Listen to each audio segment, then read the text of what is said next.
Abra comigo sua Bíblia no livro de 2 aos Coríntios, capítulo número 8.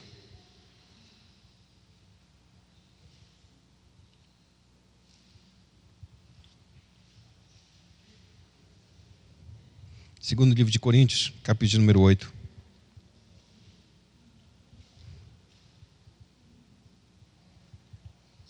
Vamos ler a partir do verso 16.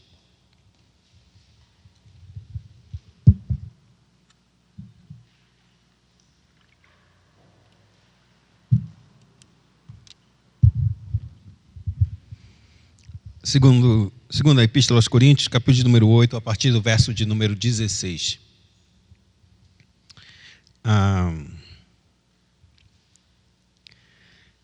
Diz assim: mas graças a Deus que pôs no coração de Tito a mesma solicitude por amor de vós, porque atendeu ao nosso apelo e, mostrando-se mais cuidadoso, partiu voluntariamente para vós outros. E com ele enviamos o irmão cujo louvor no Evangelho está espalhado por todas as igrejas. E não só isto, mas foi também eleito pelas igrejas para ser nosso companheiro no desempenho desta graça ministrada por nós, para a glória do próprio Senhor e para mostrar a nossa boa vontade, evitando assim que alguém nos acuse em face desta generosa dádiva ministrada por nós. Pois o que nos preocupa é procedermos honestamente, não só perante o Senhor, como também diante dos homens. Até aqui. Oremos. Pai Santo, nós louvamos o Teu nome e Te agradecemos, Senhor Deus, por Tua bondade, por Tua graça e misericórdia. Que o Senhor abra nossos olhos e o entendimento do nosso coração para compreendermos a verdade da Tua palavra. E assim podermos, Senhor, endireitar nossas veredas conforme a Tua justiça, os Teus retos caminhos. No precioso nome de Jesus, nos ajuda e nos abençoa em toda essa mensagem, para a Tua glória e para o Teu louvor. Amém. Amados, a gente vai encerrar hoje, pelo menos até onde eu sei, esse período de estudos sobre a música na igreja. Para que a gente, pelo menos eu acredito que durante esse mês, a gente conseguiu caminhar um pouco a respeito das canções que a gente tem cantado e visto. E hoje eu queria fazer uma parte mais didática com vocês, para que a gente examine algumas canções que a gente canta.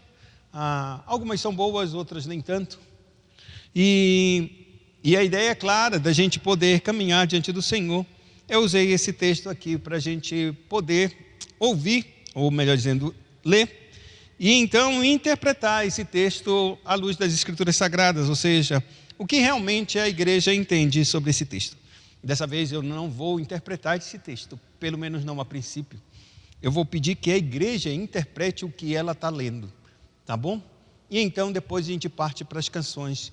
Espero que eu trate dessa interpretação no máximo em 10, 15 minutos, eu espero, porque senão já tem 3 semanas que eu estou tentando abrir esse slide para começar a fazer o que eu quero e não consigo. Mas dessa vez eu espero que a gente possa realizá-lo. Continue com a sua Bíblia aberta, segundo o livro dos Coríntios, capítulo de número 8, verso 16, diz assim: mas graças a Deus que pôs no coração de Tito a mesma solicitude por amor de vós, porque atendeu ao nosso apelo e, mostrando-se mais cuidadoso, partiu voluntariamente para vós outros. O apóstolo Paulo está falando à igreja de Coríntios, e ele está falando do amor que ele tem por ela. Mas a igreja ela não está aceitando esse amor, ela tem dúvida a respeito do amor do apóstolo Paulo para com ela. Muito por causa que outros apóstolos, ou como o apóstolo Paulo vai dizer, falsos irmãos e falsos apóstolos, entraram no meio dessa igreja e distorceram a verdade do Evangelho. De maneira que o apóstolo Paulo tem que escrever essa carta para demonstrar o quão grande ele foi um apóstolo para eles, como um pai para um filho, porque essa igreja foi plantada pelo apóstolo Paulo. E essa igreja que foi plantada pelo apóstolo Paulo, ele não recebeu nenhuma dádiva dela, ou seja, nenhum salário, nem dízimo, nem oferta, coisa alguma financeiramente dessa igreja ele não recebeu. E ele passou 2 anos, ele não passou assim 2, 3 meses, não, ele passou 2 anos nessa igreja ministrando. E depois ele foi embora. E depois que, a partir dele, entraram esses tipos de pessoas e que começaram a falar muito a respeito dele. Teologicamente falando, alguns estudiosos declaram que a palavra do apóstolo Paulo, ou seja, a sua pregação era extremamente enfadonha. A ideia seria essa. Não era uma pessoa eloquente, não era uma pessoa assim que a gente possa dizer, não era um Abraão, brincadeira. Não, eu tenho até facilidade, eu posso não ser o melhor pregador, mas eu sei que eu tenho uma facilidade para falar. Algumas outras pessoas têm um conhecimento muito grande, mas não têm tanta facilidade, ou seja, facilidade que eu falo, a habilidade de poder falar aquilo que ela tem. E o apóstolo Paulo, os comentaristas dizem exatamente isso, que ele não tinha essa eloquência, essa verbalização muito clara, mas era um homem de conhecimento que era impressionante. E ele mesmo fala, se eu não sou tão eloquente quanto os outros, pelo menos eu não falto em conhecimento. E aí a gente tem que entender duas coisas aqui. Primeiro, a igreja não é baseada na eloquência humana. Essa é uma grande... Poxa, eu queria ouvir tanto uns pregadores muito melhores que o Abraão, falar muito melhor, com um vocabulário muito mais tranquilo. Oi?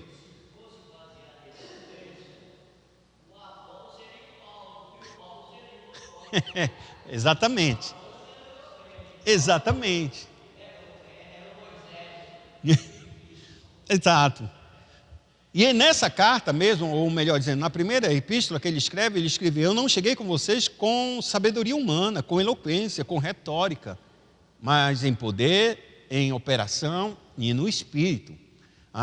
Foi assim que foi plantada a igreja. A igreja não é plantada, não é sustentada por talentos humanos, irmãos, por conhecimentos humanos, por características humanas.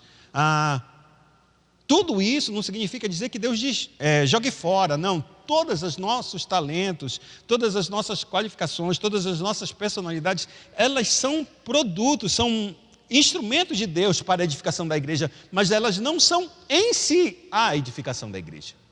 Deus usa cada um da forma como cada um é, para que Deus, pelo seu Espírito, haja e produza aquilo que o homem não pode produzir, que o próprio apóstolo Paulo disse, eu semeei, Apolo o quê? Regou, mas quem deu o crescimento foi quem? O próprio Deus. Ou seja, Apolo com toda a sua eloquência, e o apóstolo Paulo sem nenhuma eloquência, mas com um grande conhecimento, ele disse uma coisa só, veja como cada um edifica a igreja, porque não pode ser colocado outro fundamento, senão Cristo Jesus, porque Ele é o fundamento, Ele é o crescimento, é nele que nós estamos. Então, a partir daí, o tempo se passou, a igreja começou a lutar contra a autoridade do apóstolo Paulo, e então ele fala nessa carta o amor que ele tem pela igreja e começa a mostrar também os seus, as suas prerrogativas, as suas qualificações como um apóstolo de Cristo. E agora já no final da carta, ele diz exatamente isso, mas graças a Deus que pôs no coração de Tito a mesma solicitude por amor de vós, porque atendeu ao nosso apelo e mostrando-se mais cuidadoso, partiu voluntariamente para vós outros. Aí ele grifa voluntariamente, significa dizer que ele não foi coagido, assim como ele, o apóstolo Paulo, também não foi coagido para estar lá e não receber dinheiro de ninguém. Antes ele foi ajudado por outras igrejas para se manter, ou as suas próprias mãos se mantiveram durante aquele período de 2 anos ali naquela igreja. Quando ele enviou Timóteo para lá, ele é enviado e ele disse, eu tenho um amor por eles e eu vou para lá. E ele diz, eu vou voluntariamente ir para lá. E aqui começa o que eu quero dizer, eu só mostrei para vocês o que está acontecendo. Fale.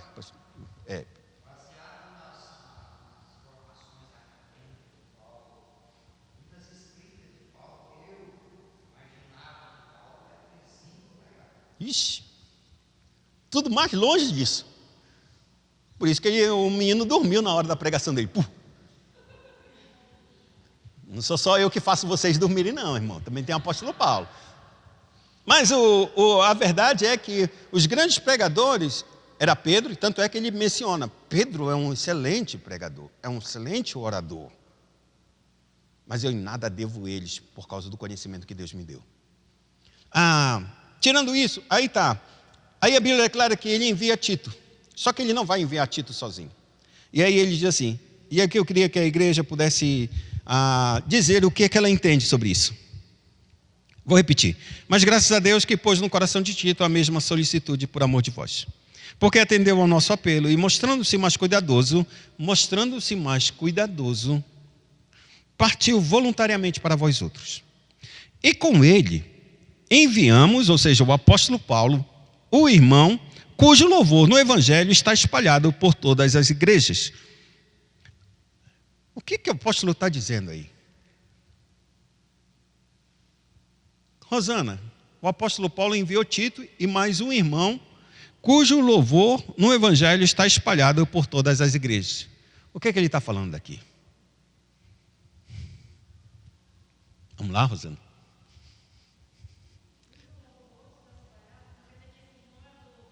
É irmã do louvor. Não sei, eu estou te perguntando. Tu entende que é assim? Tá bom. E o Derrange? Não balança a cabeça não, Derrange. Pode dizer que a interpretação agora é com vocês. Vocês estão lendo as escrituras, chegaram nesse ponto. O que será que ele está dizendo com isso?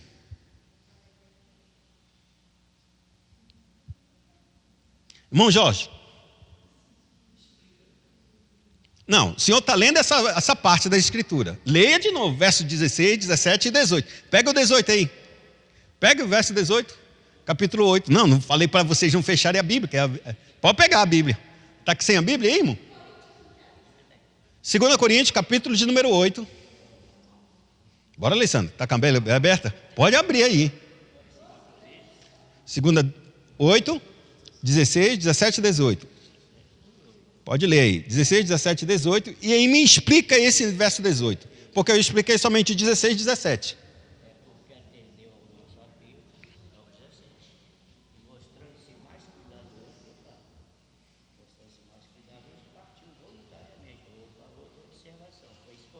Uhum. E com ele enviamos o irmão cujo louvor do evangelho está espalhado por todas as igrejas. Bom, muito bem. O que ele quer dizer? Está ministrando para nós a respeito do canto, observação. Não bota qualquer canto aí na igreja. Não, eu quero falar só desse texto. Não vai olhar para a minha interpretação do texto, não.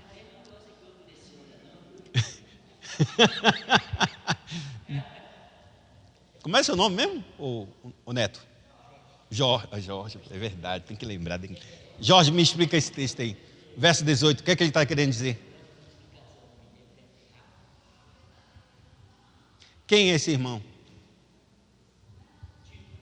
Não, Tito foi enviado, e com ele um outro irmão, cujo louvor está espalhado por todas as igrejas. Não. O que esse irmão faz? Essa é a minha pergunta. O outro, quem é, não importa não. Mas o que esse irmão faz? Não sei, eu estou perguntando para vocês. Não vem puxar para mim não.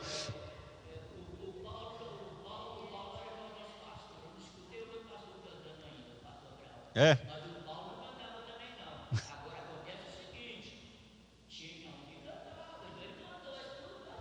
Bora ver. Vai, Rose, diz agora que tu está de cabelo bonitão aí, ó. Diz aí.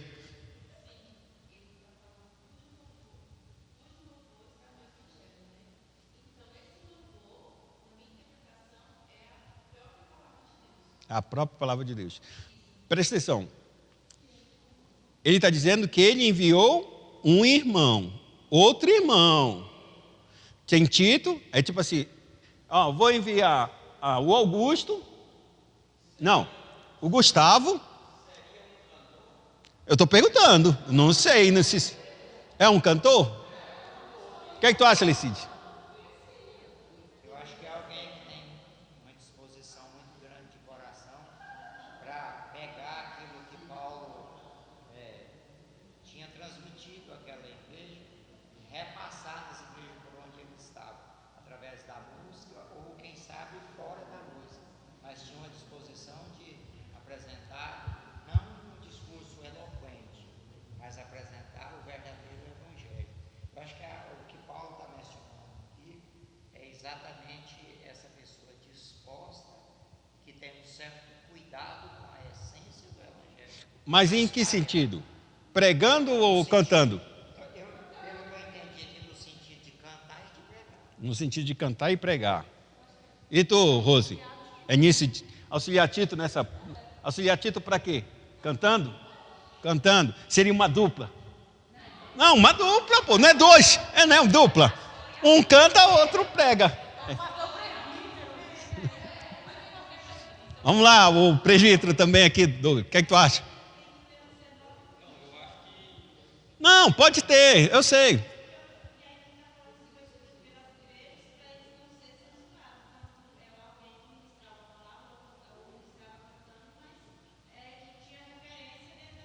Muito bom, boa observação nesse sentido. Fala, Douglas.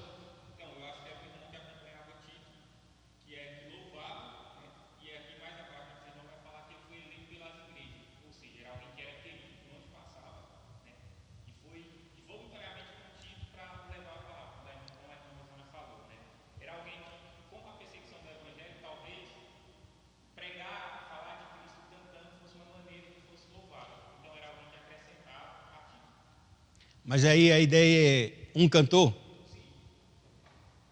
Por que vocês estão falando isso? Por causa do? Vocês estão errados. Vocês estão usando uma palavra para descrever aquilo que ela não descreve. Porque a gente usa essa palavra louvor para hoje. Mas a palavra louvor nunca foi para isso, para a música. Tá. Não, mas eu estou dizendo aqui, a palavra ela muda de significado conforme ela vai passando as gerações, correto? O louvor, quando a gente fala de louvor na igreja, na maioria das vezes a gente remete logo o quê? A música. É ou não é? Rapidamente, vamos dar um louvor a Deus. Louvor a Deus é o quê? Ô glória. Aleluia. Não é louvor? Grande é o Senhor, não é louvor? Deus faz maravilhas, é louvor? Lembrando, palavra, quando a Escritura diz louvor, significa dizer elogiar alguém por um feito, ou qualquer feito. Louvor significa isso, o elogio. Um elogio a qualquer coisa. Quando a irmã faz uma comida gostosa que vai me convidar hoje, aí eu disse, irmã, que comida gostosa, ainda bem que a senhora me convidou hoje. Não é certo? Aí, dei um louvor para ela, não deu um louvor? Deu ou não dei? Porque eu elogiei aquilo que ela fez bom. O irmão Jorge trouxe o neto hoje. Ô, Jorge, que maravilha, está trazendo a prole. Daqui a pouco vai trazer o pai, a mãe, o irmão. Estou elogiando. Lembre-se, se a gente chega aí, esse é o grande ponto dos erros das nossas interpretações. Porque a gente chega nas Escrituras conforme aquilo que a gente já está pensando. E não conforme aquilo que o escritor está falando. Então a gente olhou para esse texto e disse, o apóstolo Paulo enviou Tito e mais um cantor que todo mundo conhece na igreja, por onde ele passa, o cântico dele vai longe. Não, o louvor que ele está falando, ele é elogiado, por quê? Aí os versos 19 e 20 revelam isso, que ele também caminhou e perseguiu, como todos os demais que foram pelo evangelho foram perseguidos, esse irmão também foi perseguido, mas continuou firme no evangelho, pregando o evangelho. Meu ponto aqui é que muita gente, às vezes, a gente olha para isso e olha, eu vou dizer uma coisa para vocês. Eu vim de igreja pentecostal, como muitas vezes eu já falei aqui. E esse texto na igreja pentecostal é analisado como alguém que está cantando.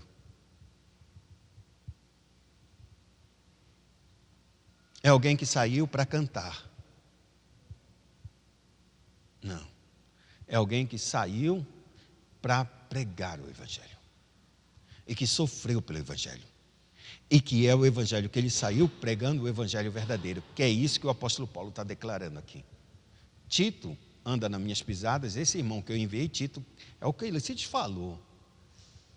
Ele só erra porque ele não tem certeza se era um cantor ou se era um pregador, mas que ele pregava o evangelho, ou cantando, ou pregando. Foi isso que o Lecide falou. Mas ele não anda pregando e cantando, ele anda pregando. É só isso. Pelas atitudes dele, que ele é reconhecido como apóstolo Paulo e como Tito. É por causa disso. Esse é o louvor. O louvor é dado exatamente a essa pessoa de fidelidade, a permanecer fazendo aquilo que é certo e que Deus decidiu que ele fosse entregar ao evangelho fiel às igrejas. Então ele parte, como o Tito diz, voluntariamente. E esse irmão da mesma maneira. E esse irmão já era eleito. E na ideia do eleito aqui, não significa dizer que houve uma votação e não foi eleito. Não, ele é um eleito como um destinado, um chamado, comissionado exatamente para fazer o evangelho. E é bem provável que esse irmão que ele não menciona seja Lucas.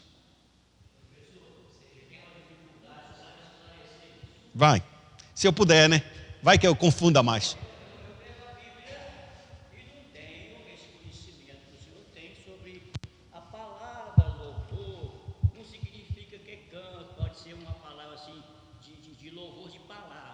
Mas eu li a Bíblia e não tem essa interpretação.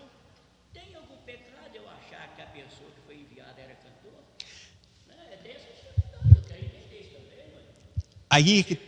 se cantar louvando ao Senhor, se for pecado, então a igreja tem que saber cometer pecado. De cantar. E o senhor veio de uma igreja que é a autoridade em canto. A Assembleia de Deus, da gosta de cantar. Tá certo. Vou só acertar um pouquinho. Eu vim da Quadrangular. Minha avó é da Assembleia de Deus. Então, está dentro. É pentecostal, está dentro dessa área. Você percebe que esse ponto aqui, o irmão, ele considerar que o irmão ele saiu para cantar, implica em alguma mudança de salvação? Sim ou não? Vai perder a salvação porque eu interpretei como cantar, eu era um cantor e não um pregador? Não pode. Mas você percebe as implicações que isso pode acontecer na nossa vida? Que a gente se aproxima, o meu ponto aqui é você se aproximar das Escrituras pensando uma coisa, quando não é isso que ela está dizendo. Hoje você pode errar de maneira pequena. Pode errar de maneira pequena. Mas pode... Mas vocês têm Espírito Santo. Vocês têm, mas não evitaram de errar. Aqui é o ponto que o Espírito Santo não faz tudo para nós. Embora... Hein? Como canto? É um erro. É um erro. É um erro, é um pecado. Por quê? Porque não é isso que a Escritura está dizendo. E se você está dizendo, não é a palavra de Deus? Sim, se ela é a palavra de Deus e eu estou dizendo que Deus está dizendo que não é o que Ele está dizendo, não é pecado? É pecado. É ou não é? É pecado.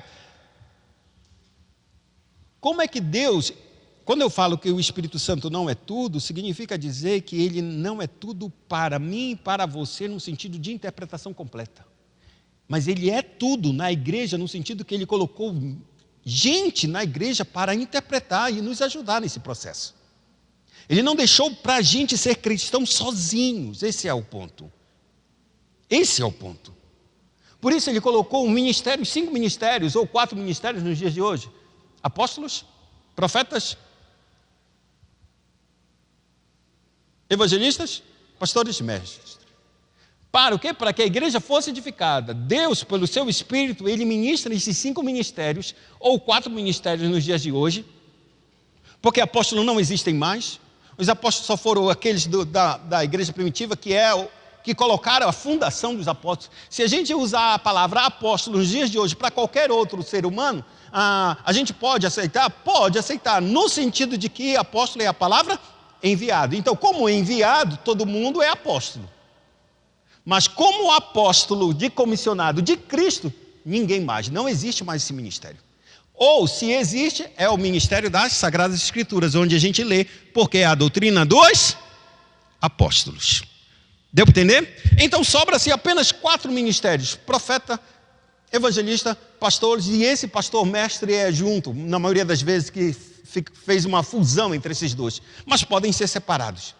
Esses profetas hoje, que a gente pode dizer, são profetas que profetizam a Escritura Sagrada e não abrem sua boca para profetizar coisas do futuro, do passado, do presente, não. São pregadores que anunciam a palavra profética de Deus. por isso que são profetas nesse sentido, tá certo? Então esses dois ministérios praticamente sumiram. Antes existiam por quê? Porque era necessário que a Escritura precisasse ser redigidas. Precisava ser. Uma vez que a Escritura foi redigida e foi selada, não necessitamos mais de profetas, porque não precisamos mais de quê? De palavras do futuro, porque todas elas já estão aqui para nós. Então sobra somente os evangelistas, os pastores e os mestres. Esses três, eles existem e permanecem até os dias de hoje. Tá certo? Quando Deus, pelo seu Espírito, manifesta essa graça, é para que a igreja seja edificada. Não é para que nenhum de nós saia por aí interpretando do jeito que a gente quiser. Ah, mas Abraão, a gente não tem livre interpretação. A gente tem livre exame, não livre interpretação. A interpretação só é uma. Eu não posso interpretar um texto e o outro irmão interpretar outro texto de forma diferente a mim. Um dos dois está errado ou todos os dois estão errados.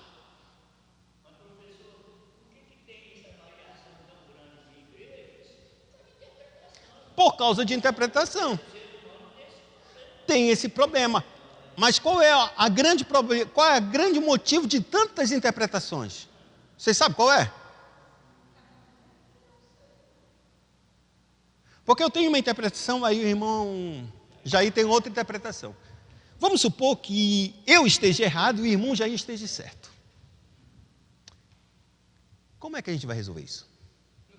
Porque o Espírito está aqui e o Espírito está lá também. E o Espírito não pode errar. Correto ou não? Então o Espírito deu para ele a palavra certa da interpretação. E eu chego com ele e disse, mas irmão, já não é assim não, a interpretação é desse outro jeito. E eu acredito que o Espírito está em mim. E aí o irmão diz, eu também acredito que o Espírito está em mim.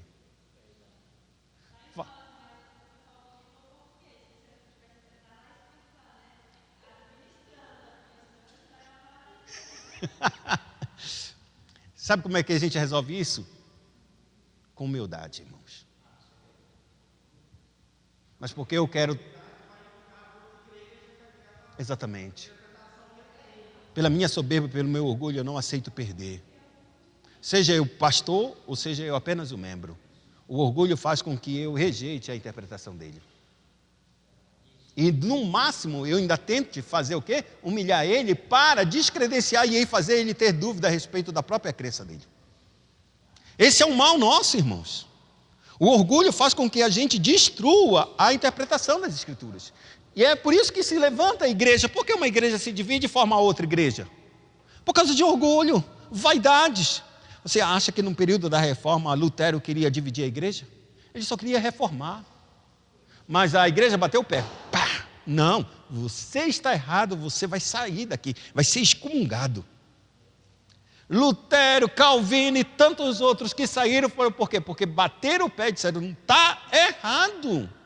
A interpretação não é essa. Isso, vocês estão introduzindo coisas que a Escritura não coloca. Já passei demais dos 10 minutos. Meu Deus do céu. Mas eu queria só mostrar isso para vocês, para que a gente, quando entra para dentro do texto, muitas vezes, nossa mente já está com uma ideia. Então, quando a gente olha para dentro do texto e encontra aquilo que está no nosso coração, a gente aceita como verdade, mas a gente está errando. Lembre, você não entra neutro quando você lê as Escrituras Sagradas. Você já entra com uma interpretação na tua cabeça, sem saber que já tem uma interpretação. Até que a interpretação chegue, até que o texto chegue e é disso que ele está falando. Diz, não, não é disso que ele está falando. Por isso, a gente tem que o quê? Olhar. Não é que a gente rejeite nossa interpretação, a gente lê. É isso realmente que eu entendi? Procura outras pessoas que conheçam mais. Procura outros textos que conheçam mais. Hoje, irmãos, a gente está com uma facilidade muito grande para a gente descobrir se o texto da nossa interpretação é verdadeiro ou falso. Eu não procure uma pessoa, duas pessoas... Procure várias pessoas. Não, porque esse pastor disse que era. O outro pastor disse que não era. Qual é que está certo, qual é que está errado? Procure os maiores, irmãos. Irmão, eu não tenho nem doutorado, nem mestrado, nem pós-graduação em nada nas Escrituras. Como é que eu sei tanto, irmão? Será que eu sei alguma coisa? É porque eu olho os caras que são mais renomados, que passaram muito na frente de mim, que sabem muito mais do que eu, que não vou inventar roda agora, irmão. Eu interpreto do meu jeito e vou consultar para ver se o que eu estou interpretando realmente é isso. Quando eu começo a olhar, eu disse, até hoje, irmão, vou falar sério, eu ainda imaginava que isso daí era a respeito de canto. Por causa da minha visão lá do passado. Porque eu ainda não tinha entrado nesse texto para estudar. E quando eu olhei, eu disse, caramba, isso daqui está totalmente errado. E essas implicações são sérias, porque quando uma igreja toma e dizendo que, está vendo só como o ministério do canto tem que andar junto com o ministério da palavra? Tem que ter alguém cantando. A igreja nunca foi assim. Todos os cultos da igreja, a igreja cantava, mas eram cantos congregacionais, todo mundo cantava junto. Não tem ninguém para cantar, não tem Augusto, não tem Lili, acabou. Ixi, ficou difícil agora. Quem é que vai cantar aqui na frente? Somos a igreja, irmão. A gente canta. Congregacional. E se a gente aprender a cantar junto, vai ficar a coisa mais linda do mundo. A gente aprender a cantar junto. Não precisa de ninguém. Precisa? Não precisa. E não vai ficar feio. Mas porque a gente imaginou que este mundo lá fora, como as igrejas estão cantando, cada vez mais produção aqui teatral, aqui em cima, é bom ter alguém que lidere louvor dessa maneira? Poxa, muito bom. Ter acompanhamento, guitarra, música, não, tudo muito bom. Mas não pense, isso aí é periférico. Isso não é essencial. Porque se fosse, nenhuma igreja se levantava e crescia, e construía-se, e edificava, e chegava até nós, porque não iniciaram com isso. Não iniciaram com isso. Então, a gente tem que pensar de maneira mais, como diz a Escritura, racional, naquilo que Deus está nos dando. Vamos cantar? Vamos louvar a Deus? Meus tios são da Igreja Maranata, e quando eu, aqui de Brasília, né, do Valparaíso, Valparaíso de Goiás mesmo. E aí, alguns tempos eu passei na casa dele, e eu frequentei a igreja durante o tempo que eu fiquei um pouco com eles. Eu disse, não, vamos para a igreja. Vocês estão nessa igreja, a gente vai lá com vocês, não tem problema nenhum, não. E eles têm dentro da liturgia dele, eu acho que o irmão Jorge também frequentou a igreja Maranata, se eu não me engano, não foi, irmão? Dentro da liturgia deles, eles fazem assim mesmo. O culto é bem rapidinho, que eu estranhei, porque eu já estava vindo da igreja pentecostal de 2 horas. O culto dava meia hora, acabava. Eu digo, Deus do céu, não deu nem tempo de respirar, praticamente.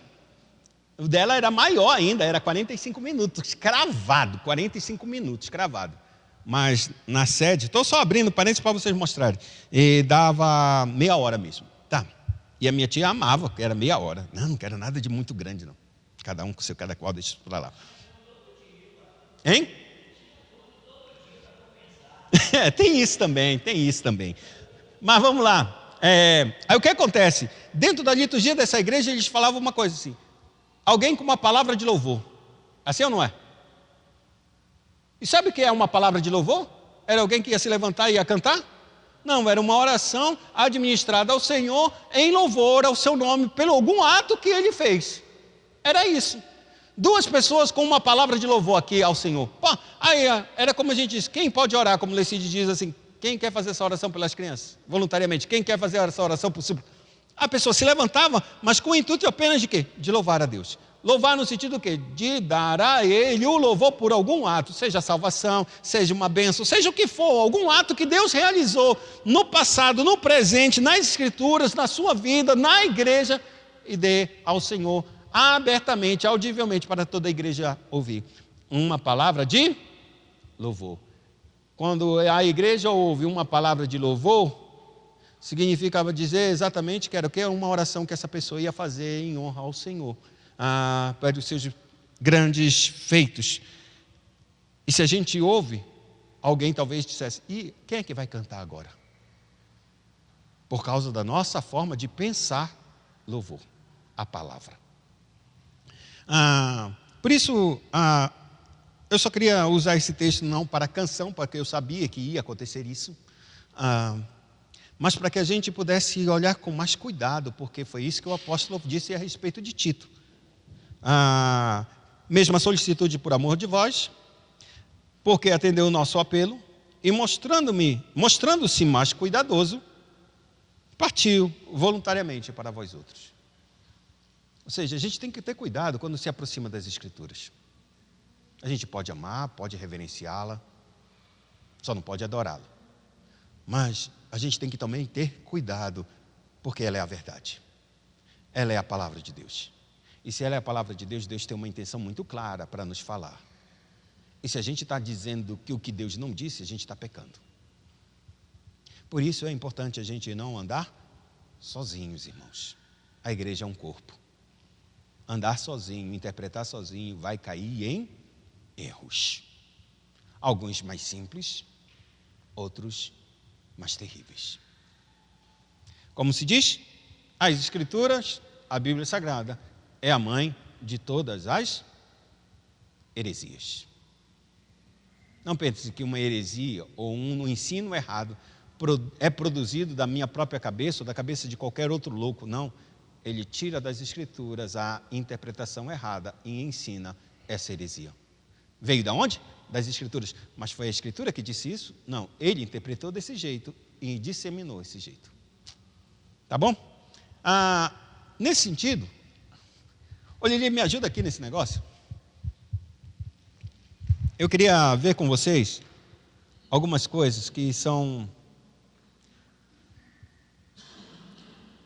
muito boas para nós. Abre esse slide aí.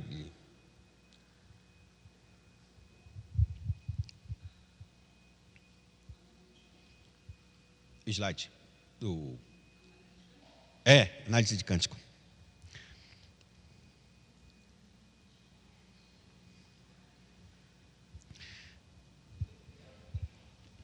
Conseguiu aí? É porque está... Será que está travado aqui o pequeno?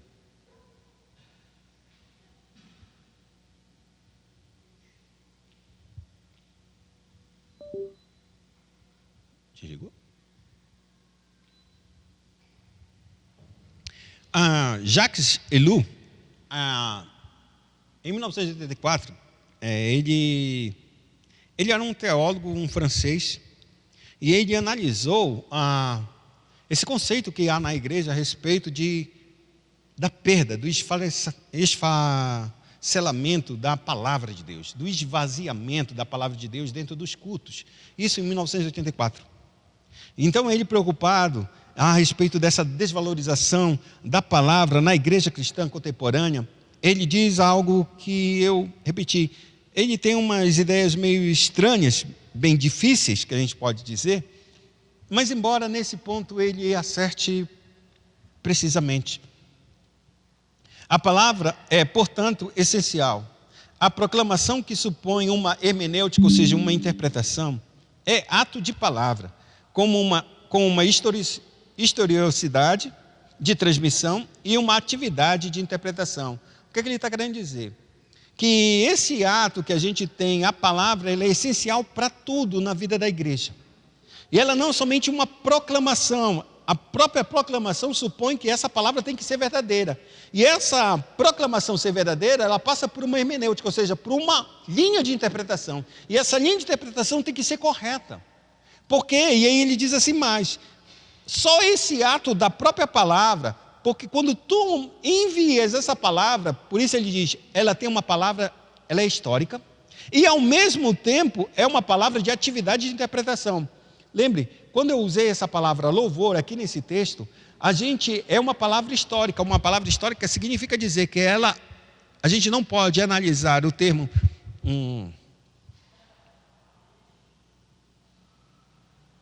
Lembrei agora de uma coisa. O Evangelho de Deus o Evangelho, eu não me envergonho do Evangelho porque ele é o quê? Poder de Deus. Na palavra grega, poder, sabe qual é a palavra que significa em grego? Dínamos. Dínamos é a palavra em grego. Sabe qual é essa palavra dínamos nos dias de hoje? Dessa palavra grega surgiu a palavra dinamite. Uma bomba. Sim ou não? Deu para entender? Dessa palavra grega, dínamos, surgiu essa palavra dinamite. Dinamite só foi inventado por volta do século de 18, mais ou menos, por aí. O que aconteceu? Os pregadores olharam para essa palavra dos nossos dias e disseram que o Evangelho de Deus é uma dinamite para vocês. Eles pegaram uma interpretação da palavra dínamos, porque dinamite vem da palavra dínamos, que vem do grego, e dínamos no grego está lá, que é o poder de Deus. Então, o Evangelho é um poder, uma bomba. De fato é uma bomba, mas não tem nada a ver com isso. Dínamo significa poder. Naquele tempo, na história, a gente não pode pegar uma palavra que significava uma coisa e trazer para os nossos dias e achar que significa a mesma coisa. Não significa, ela trocou de significado, mudou, não é a mesma. Então a gente não pode analisar uma palavra histórica, por isso que a nossa interpretação é histórica, é gramatical. Ela é o que? Essencial, ou seja, ela é literal. Histórico, gramatical, literal. Não é alegórico.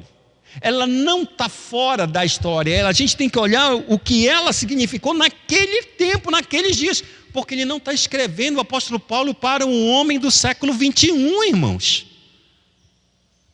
Se a gente pegar as escrituras e ler as escrituras como se o apóstolo Paulo estivesse escrevendo para nós, a gente está todo errado.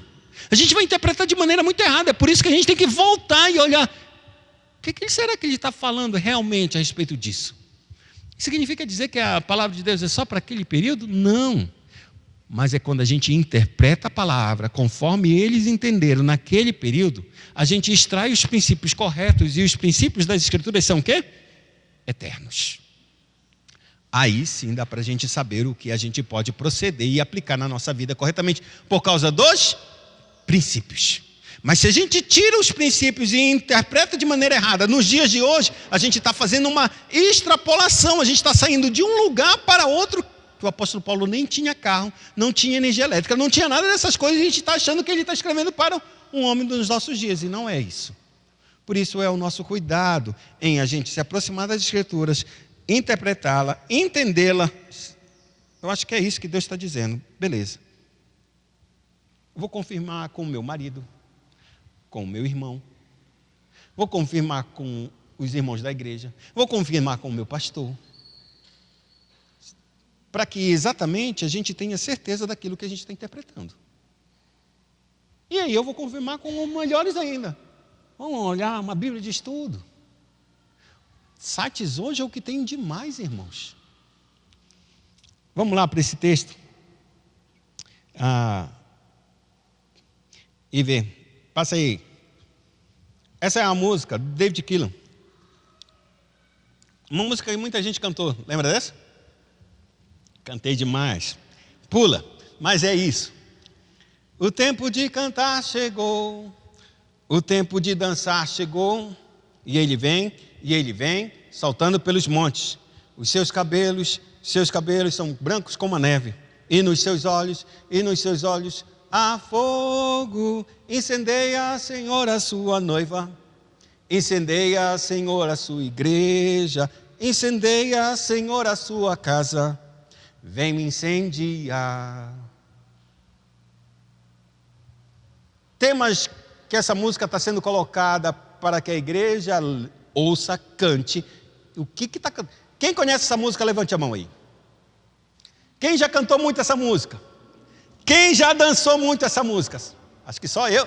Tem aí uma também, tem também, também dançou.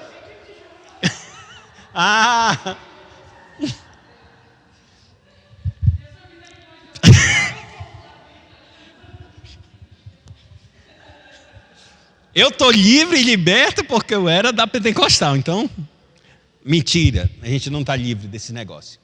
Porque a gente está dentro de uma igreja pentecostal é para a gente conhecer. E quando a gente não conhece, a gente faz besteira. Estava em Pentecostal também? Veio da Assembleia, então a mesma coisa. Não, mas tu não, tu é de berço daqui.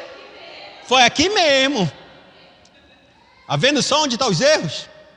Não está longe de nós. Agora, quais são os temas que aborda essa canção? Canção extremamente alegre, divertida. É ou não é? Quem já cantou e já dançou já sabe disso. Mas essa canção está ensinando para a gente. Que a canção está ensinando que é para a gente, Deus, fazer o quê? Que a gente pode pular, a gente pode dançar, e a gente vai incendeia, Senhor, me queima. Não é esse? Incendeia a tua casa, Senhor, toca, fala.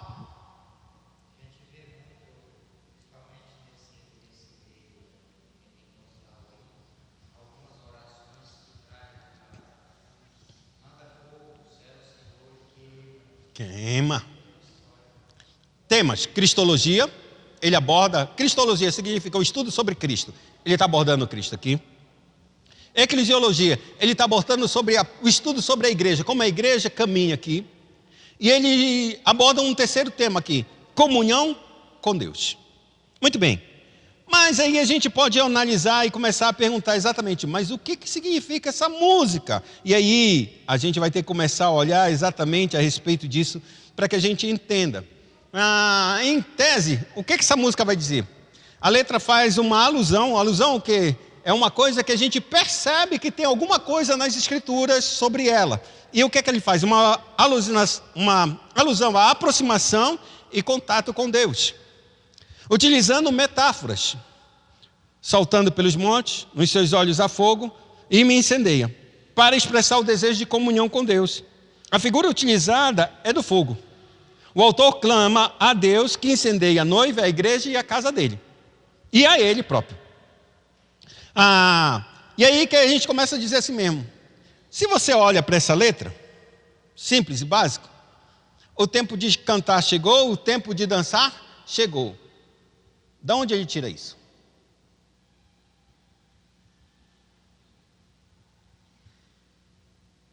Mora os que pularam. Por que o tempo de cantar chegou e por que o tempo de dançar chegou? Irmã Noemi. Porque Jesus está voltando? Aonde você está vendo que ele vem? E ele vem saltando pelos montes. Então o tempo de cantar chegou porque ele vem desde 2000 anos atrás, e ele vem. Então vamos cantar, porque o tempo chegou de cantar, porque ele vem, ou é porque ele veio?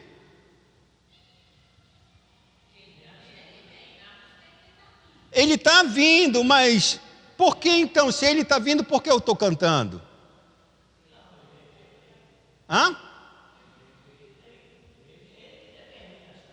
Não, mas por que eu estou cantando? O tempo de cantar chegou, porque eu canto agora, porque eu danço agora, porque ele veio. O que significa dizer que ele vem?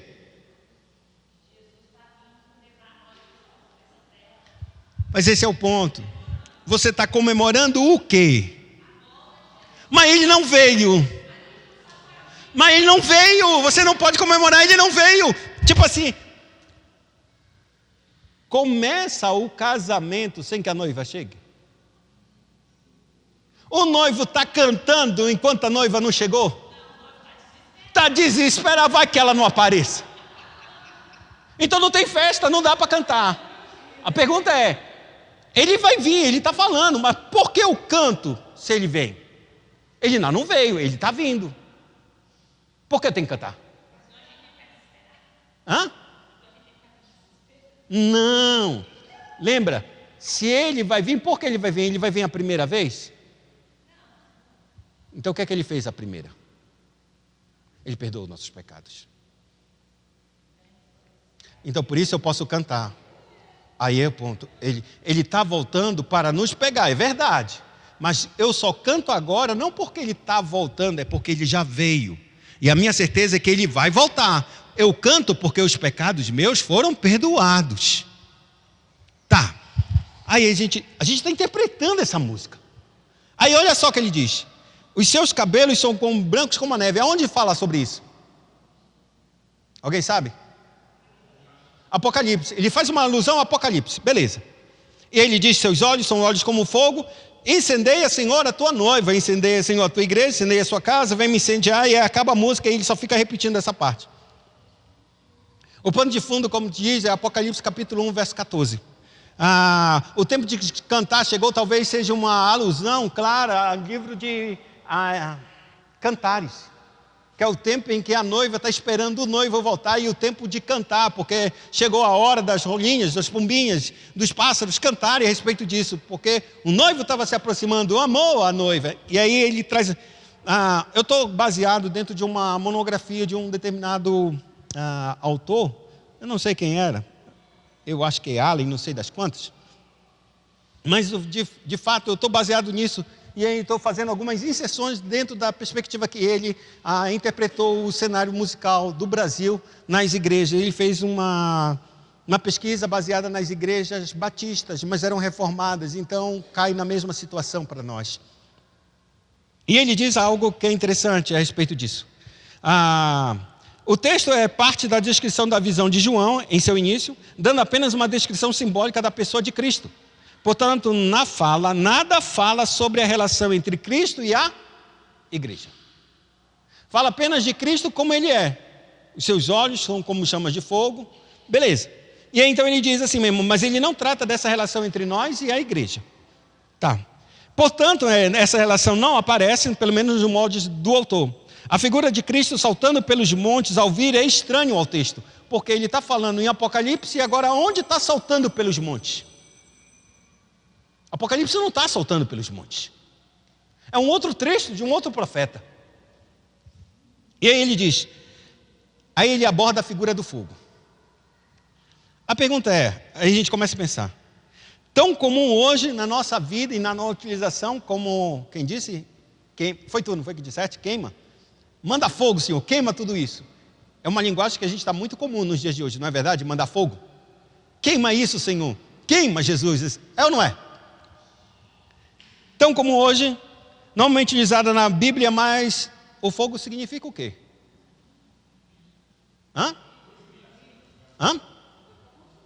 Fogo é para consumir, para destruição, para juízo. Senhor, destrói tua igreja?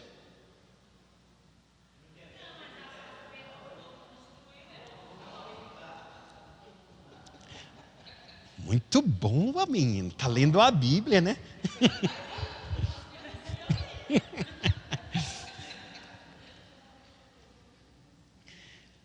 Pergunta. A Bíblia diz exatamente isso. Moisés olhou, a sarça estava e não se consumia. Me diz, a sarça tem pecado? Não, mas ali é tipo isso.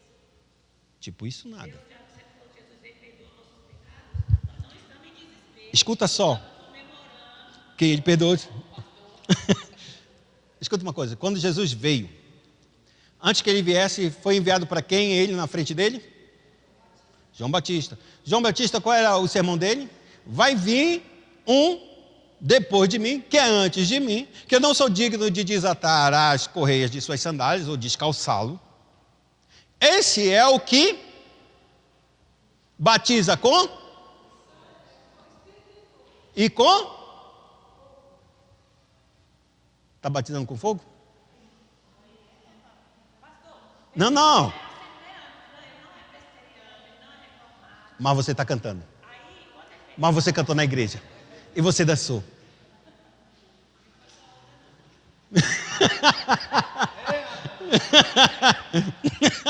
Não. A questão aqui que eu quero mostrar para vocês é que o texto está dentro de uma linha de interpretação em que o fogo é coisa de bênção. Não é. Não é bênção. É.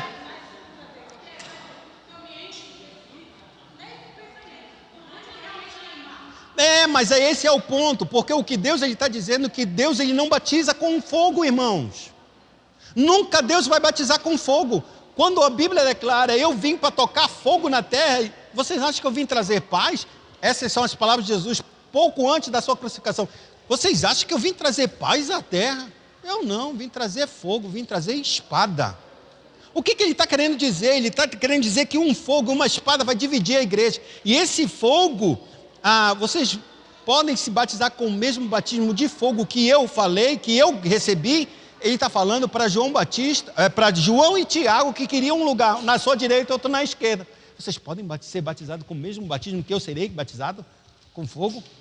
Batismo com fogo na Escritura Sagrada pode ser 2 tipos de exemplo.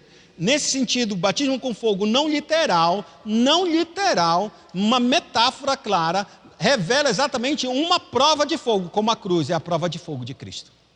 Toda perseguição que os cristãos tiveram, provas de fogo de Cristo.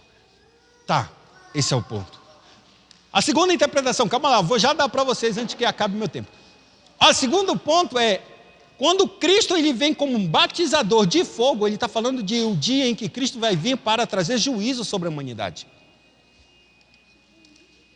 Então, quando a igreja canta uma coisa, Senhor, incendeia a tua igreja, não existe isso.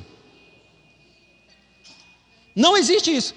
Quando o batismo veio no Pentecostes, a Bíblia declara que veio o Espírito Santo e viram como línguas pousando sobre a cabeça de cada um, como de línguas de fogo.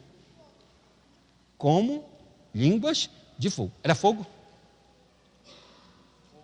Como? Como não é. O Espírito veio como um vento impetuoso. O Espírito é vento? Como um vento, mas não é vento. Então, quando o texto está dizendo para a gente incendeia, derramar fogo na igreja, isso está fora, é antibíblico, porque isso é de juízo para a igreja. Isso é juízo, irmão. A Bíblia é clara que o profeta Isaías, vou terminar com a última parte, no capítulo número 6, ele teve uma visão do Senhor. Quando ele viu o Senhor, o que a Bíblia diz? Que ele foi consumindo, se consumindo. O que você é consumindo? Ele estava indo morrendo, irmãos. À medida que eu vejo Deus, eu estou morrendo.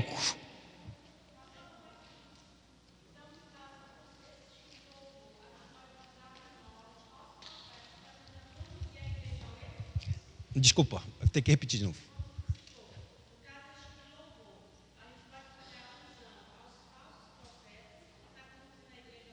Sim, esse é o ponto. Porque a gente está... Agora, se você olhar, essa é uma canção que a gente chama de canção de impressão.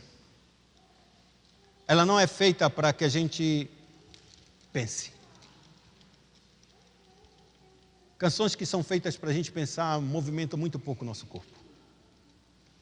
É por isso que você canta e você dança. Me diz, é dançando assim, tipo valsinha?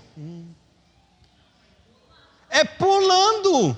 Não tem tempo para te pensar.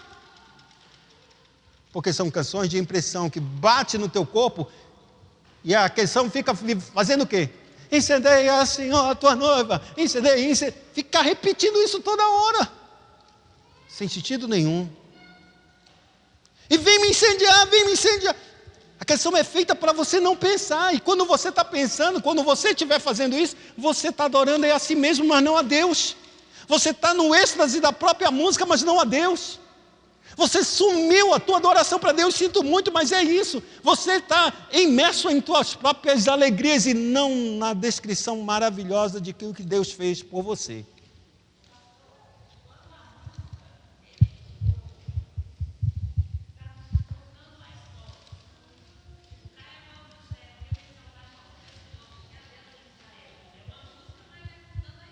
Não entendi, desculpa, volta de novo. Uhum.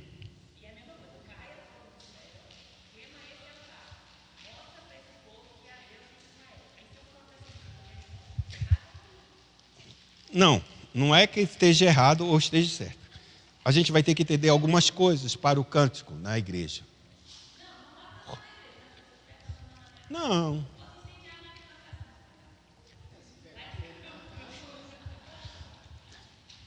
Mas o meu ponto aqui não é só a gente estar escutando música. Existe 2 critérios que a gente pode dizer. O primeiro, existe critérios que tem músicas que na igreja nunca podem ser cantadas. Porque o culto é para Deus, ele não pode ministrar nenhum outro homem. Já pensou? Eu já ouvi de alguns pregadores assim. Poxa, o cara fica pregando e fica falando de si mesmo. É para pregar a palavra, por que tu vai falar de ti? Porque só dá exemplo de passa toda a mensagem falando de si mesmo. É a mesma coisa quando a gente pega canções e que só falam do homem, não fala de Deus. Pode contar uma história? Pode, tem músicas que são cantadas, uma história completa. Tem aquela da água, né?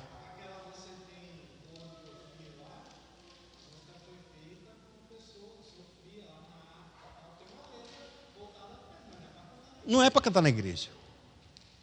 Então, existem algumas canções que a gente pode ver e olhar e perceber que, poxa, a gente está dirigindo um culto a Deus e a gente está falando isso para o homem.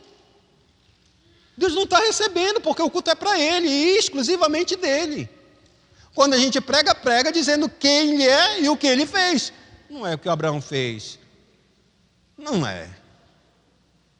Embora eu possa até dar algum testemunho a respeito da minha parte, do que Deus fez em mim, e não do que eu fiz com o poder de Deus.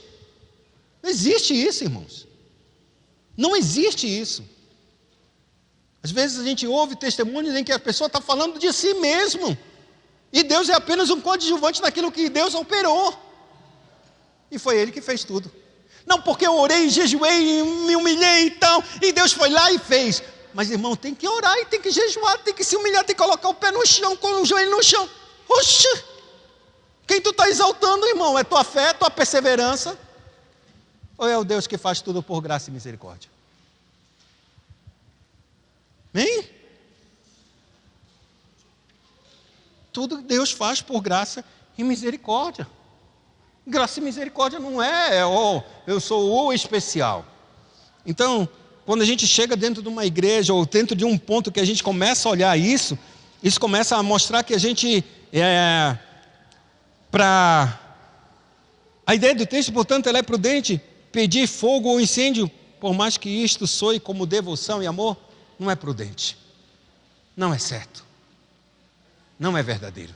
No final das contas, a gente está falando para Deus só incendiar a gente, ou seja, Deus faz alguma coisa em mim. Não estou dando nada para Deus. Não estou dizendo nada de fato para Deus. Não estou levando para Deus o amor. Eu disse que eu tinha algumas canções e eu só fiquei na primeira. Pelo menos eu fiz uma, né? Domingo que vem eu vou entrar já direto nessas canções para a gente analisar algumas outras. Eu separei umas 4, só para a gente ver e entender, para que a gente possa olhar o texto e observar que o que a gente canta interfere muito da forma como a gente pensa, irmãos. Esse homem só canta essas coisas porque é assim que ele pensa. Porque acha que o fogo é bom, e o fogo nunca foi bom.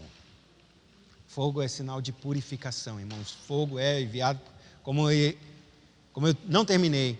Isaías viu, estava morrendo, e a Bíblia declara que Isaías confessou o seu pecado. Ai de mim que vou perecendo, porque eu vi o Santo de Israel. Sim, eu vi ele no alto sublime trono. E eu sou um homem de impuros lábios, e o meu povo, onde eu habito, onde eu moro, onde eu vivo, também tem lábios impuros, e os meus olhos contemplam o Senhor da glória. A Bíblia declara que então o Senhor disse: anjo, vai até o altar, pega uma brasa, e levou e tocou aonde? Nos seus lábios. Uma brasa de fogo tocada nos seus lábios. Te purifiquei do teu pecado, não vais mais morrer. Tua iniquidade foi removida. O que Deus está dizendo agora? Que o pecado dele foi removido, foi perdoado, mediante o quê? Aquilo que ele falou. Onde era o pecado de Isaías? Sua palavra, sua boca, sua língua era seu pecado. Não era nenhum outro tipo de conduta, era a sua fala. A sua fala é pecaminosa. Ah, mas ele não está falando nada de pecaminoso, ele está falando de Deus, ele está falando da vida dele, irmãos. O pecado que talvez ninguém tivesse visto em Isaías. Ele reconhecia: eu sou um pecador, eu falo coisas que Deus não se agrada. Eu sou um homem de lábios impuros, e eu estou morando no meio de um povo que também tem lábios sujos. E eu hoje vi o Senhor, e eu estou morrendo por causa desse meu pecado. E então o Senhor vai e purifica o quê? Aonde era o seu pecado. Quando a gente confessa o pecado, Deus perdoa. Deus concede misericórdia. E perdoa exatamente aquilo que ele confessou. Meus lábios eram pecadores, ou seja, impuros, imorais, seja lá o que for. Deus purificou exatamente aquilo que ele confessou. E aí, ele voltou à vida. Não havia mais pecado na vida dele, para ele prosseguir diante do Senhor. Por isso, amados, quando a gente canta uma canção, a canção está mostrando para a gente, para Deus nos incendiar. Talvez a ideia dele fosse de purificação. Mas no texto não está. Não está falando uma citação de perdão de pecados, de confissão de pecados. Só está falando que o tempo chegou porque não há pecado. Se não há pecado, por que ele vai me incendiar? Isso é uma contradição. Que Deus em Cristo nos abençoe. Soberano Deus e Pai, nós louvamos.